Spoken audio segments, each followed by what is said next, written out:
Module 12 is the English language teaching. First topics are key concepts in ELT, ESL, EFL, and mother tongue interference. ELT English language teaching. ESL English as a second language. EFL English as a foreign language. When English is used as a predominant language for communication at work and for education, but not at home, it is termed as English as a second language. For example, Australia, New Zealand, Canada. Countries such as Brazil, Japan, and Thailand do not use English for communication but only at the elementary levels of education. They use English only for international communication. For example, when there is a lack of another common language. Here, English is used as a foreign language. EWL, English as a world language. EAL, English as an additional language. ESP, English for specific purposes. EAP, English for academic purposes. TESOL, TESOL, teaching of English to speakers of other languages. L1, first language or mother tongue of a speaker. L2, second language, any language which is acquired or learned after L1. ELL, English language learners. ESOL, English speakers of other languages. Mother tongue interference refers to the influence of the native language of the learner on his or her acquisition of the target language. Interference most commonly affect pronunciation, grammar structures, vocabulary, and semantics. Second topics, methods of teaching. Grammar translation method, direct method, audio-visual method, suggestopedia, and community language learning. Grammar translation method. This method was historically used to teach Greek and Latin, hence it is also called classical method. It is one of the oldest and traditional approach. Grammar is taught and translated into the learner's mother tongue. So there is no active use of the target language. Vocabulary is taught as isolated words and grammar is taught as rules. Text in target language are read and translated into mother tongue. So the primary skills that are being concentrated are reading and writing. Accuracy is given more focus than fluency. And teacher is the authority in the classroom. Next, direct method. This was developed as a reaction to the grammar translation method. So there is more use of target language in the instruction. Grammar is taught inductively. That means examples are given and then rules are taught. Focus is on speaking and listening. The method refrains from using learner's native language or mother tongue, and there is active use of target language. And stress is on correct pronunciation. Learner motivation is given importance and learners are given active roles in the classroom. Next is the audio-visual method. This method is intended for teaching everyday language at the early stage of second or foreign language learning. It was based on the behaviorist approach, which held that language is acquired by habit formation. Spoken form precedes written form. So here is a stress on oral proficiency and carefully structured drill sequences are adopted. It strengthens the instructor's verbal presentation using audio visual aids. Film strips and tape presentations are used, and the dialogues is repeated several times and memorized by frequent replays of tape recording and film strips or by language lab practice. The next method is Suggestopedia. It was developed by Bulgarian psychotherapist Georgi Lazanov. Suggestopedia applies positive suggestion in teaching.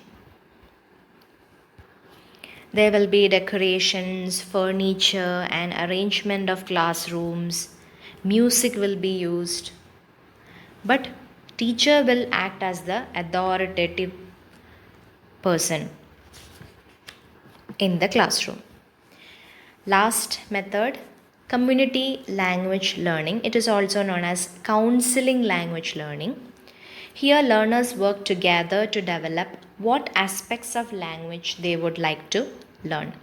Here teacher act as a counselor or a paraphraser while the learners act as a collaborator.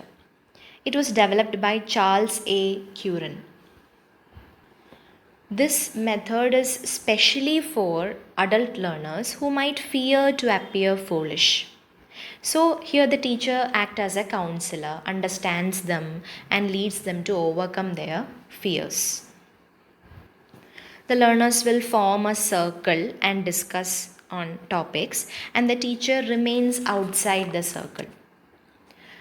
Mother tongue is used for explanation and translation to make learners comfortable. So the main aim is to foster trust and reduce the level of stress for learners. And there will be authentic materials are also used for learning. Third set of topics are based on learning theories: behaviorism, cognitivism, and constructivism. So starting with behaviorism, it was developed by Skinner. According to behaviorism, learning is the acquisition of new behavior through conditioning. So, the nature will shape the behavior, and there are principles of contiguity and reinforcement during the learning process. And there are two types of conditioning: classical conditioning and operant conditioning. The next is cognitivism. So there are two key assumptions, that is, first one, the memory system is an active, organized process of information. Second is prior knowledge plays an important role in learning. Cognitive theorists look beyond behavioral patterns to explain brain-based learning. The major difference between cognitivist and behaviorist is the locus of control over the learning activity. The cognitivist focus on the individual learner, while the behaviorist focus on the environment rather than the learner. And the last theory is constructivism.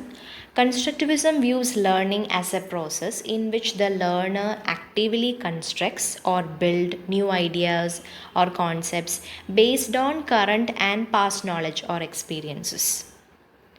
So learning involves constructing one's own knowledge from one's own experience. It is also known as social constructivism, as it posits that knowledge is constructed when individuals engage socially in talk and activity about shared problems or tasks. Active learning, discovery learning, and knowledge building are all variations of constructivism.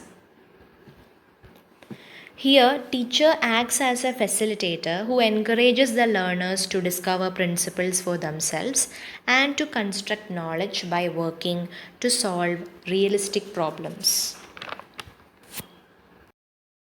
Next topics are learning factors teaching aids and ICT.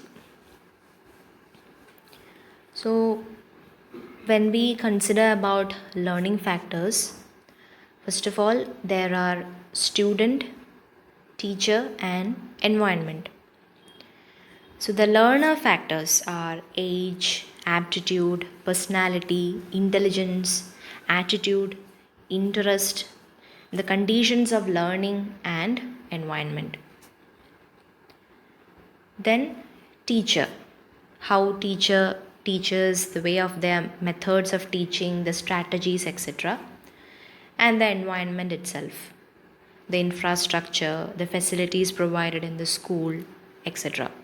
So all these are learning factors. Next, teaching aids. There are non-projected visual aids like chalkboard or whiteboard, flashcards, flip charts, newspaper, pictorial aids, flannel boards, 3D aids. Then projected visual aids, that is film strips or slide projectors, opaque projector, overhead projector, silent cine projection. Then aural aids, AURAL, the record, radio, tape recorder, language laboratory. Then audio visual aids, sound strip projector, motion picture, television. And last, ICT, that is the use of computer or internet itself, computer assisted language learning, CALL, CALL. Then learning management system. Last topics are types of test, tools for evaluation, error analysis and remedial teaching. So types of test, commonly used kinds of test are diagnostic test, formative test, summative test and alternative test.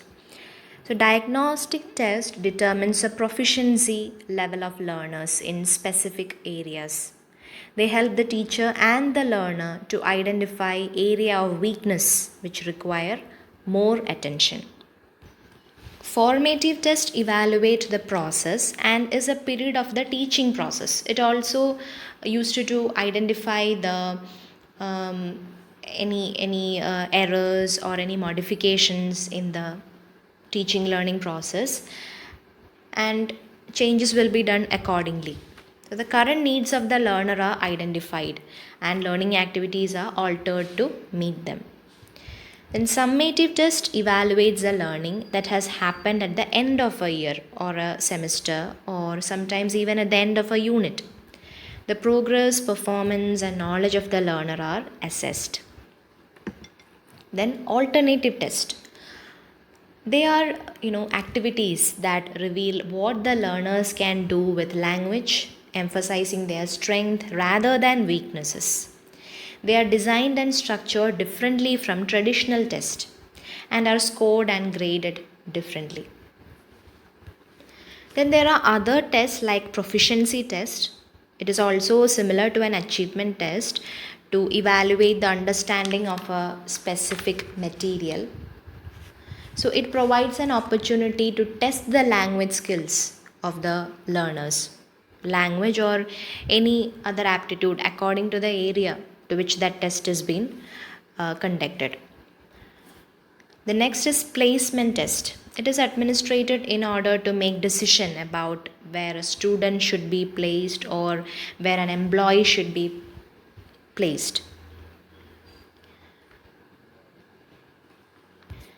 Aptitude test seek to provide some indication of an individual's ability to learn a language. So it is used as a screening device. Then there are also other kinds of languages like cloze test, CLOZD, which will be dealing with fill in the blanks kind of questions. Then discrete point test, that gives importance to the grammar knowledge of the learners. Then language aptitude test, progress test, etc. Then tools for evaluation. There are different kinds of tools for evaluation, that is achievement test, anecdotal records, cumulative record, checklist, rating scale, questionnaire, portfolio, etc. Then, error analysis. Analysis is a branch of applied linguistics. It is concerned with the compilation, study, and the analysis of errors made by second language learners and aims at investigating aspects of second language acquisition. The primary aims of error analysis to identify the type and pattern of errors and to classify them, and proper practice will be given to avoid the errors in their future language usage.